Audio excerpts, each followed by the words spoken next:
राम जी से कह ही दिया, बोलिए सांवरी सरकार की। राम जी के ऊपर हाथ रखा और राम जी से कहा, लक्ष्मण तुम बैठो और राम जी तुम उठो। कि उठा हो राम भंजहु भवचार,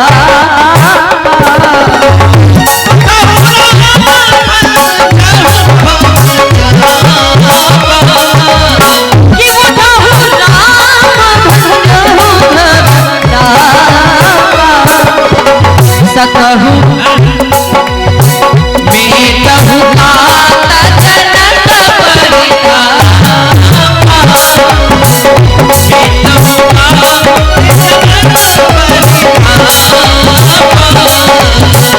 बेतहु कात जनक परिताप। हे राम उठे, धनुष को तोड़ दो, जाकर उठाना नहीं है, धनुष को तोड़ देना है। राम जी जैसे उठे मानो कि पूरब की तरफ सूर्य उदित हो रहा हो। राघव जी उठे, प्रणाम करते हैं सबको। राघव जी ने सोचा धनुआ को उठा दूंगा, ऊपर जाएगा और ऊपर से ये झुकाऊंगा तो सब लोग जान जाएंगे कि मैं भगवान हूँ। इसीलिए जिस समय भगवान जी ने धनुष को तोड़ा था मेरे भैया, जिस समय धनुआ को उठाया उस समय धरती पर बिजली जैसी छा गई, बादल जैसे गड़गड़ा गए। उसी समय मेरे भैया चारों तरफ कोलाहल हो गया, हलाहल हो गया।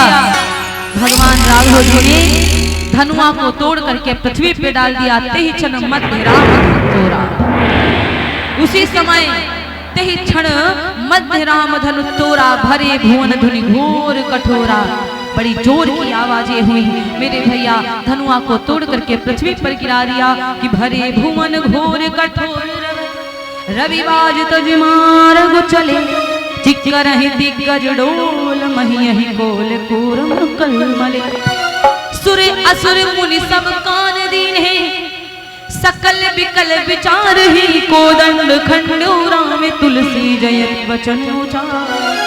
धनुआ जिस समय टूटा, इतनी जोर की आवाज हुई, विंध्याचल हिमाचल की गुफाओं में तपस्या करने वाले संतों की तपस्या भंग हो गई।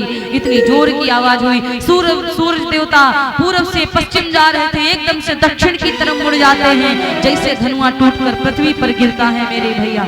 जानकी जी से कहा कि जानकी अब इंतजार ना करो, जाओ। अब राघव जी ने धनुष को तोड़ ही दिया।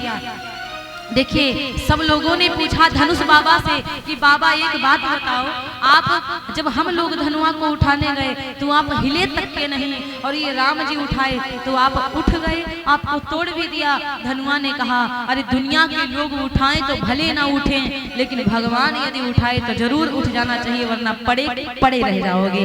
इसीलिए मैं उठ गया।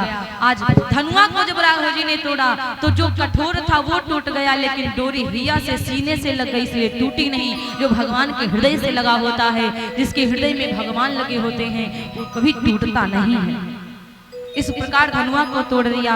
जानकी जी बड़ी प्रसन्न हैं, जानकी जी बहुत खुश हैं। और आज मेरे भैया बड़े पावर से धनुआ तोड़ा। राम जी ने धनुआ नहीं तोड़ा, जानकी जी ने धनुआ तोड़ा है, क्योंकि जानकी जी ने बाबा से विनती करी थी। धनुष बाबा से कहा था, बाबा जब मेरे पति आपको उठाएं तो आप बिल्कुल हल्के हो जाना। धनुष बाबा ने कहा, कितना 2 किलो का हो जाऊंगा? जानकी जी ने कहा, अरे नहीं बाबा, इससे भी कम हो जाना। बोले 1 किलो का हो जाऊंगा? बोले नहीं नहीं, इससे भी कम। बोले तो आधा किलो का? बोले इससे भी कम। तो कहने लगे 200 ग्राम का? बोले नहीं नहीं, इससे भी कम बाबा। बोले 100 ग्राम का? नहीं बाबा, इससे भी कम, क्योंकि आपको पता है दोना में 4 फूल थे, तब भी पसीना था, माथे पर पसीना था। 100 ग्राम का उठा पाएंगे आप?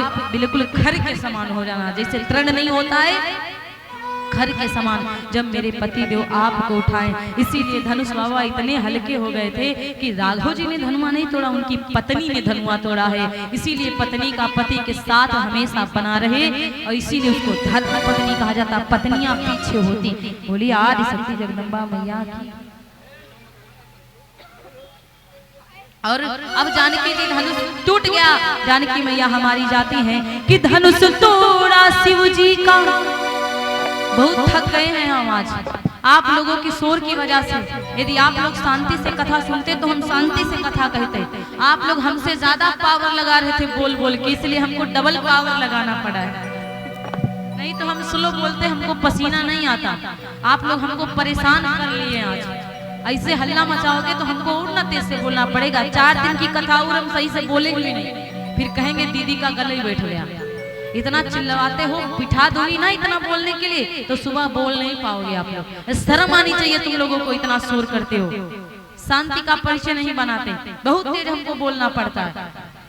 कि धनुष तोड़ा शिव जी का श्री राम जी ने, जनक नंदनी मन में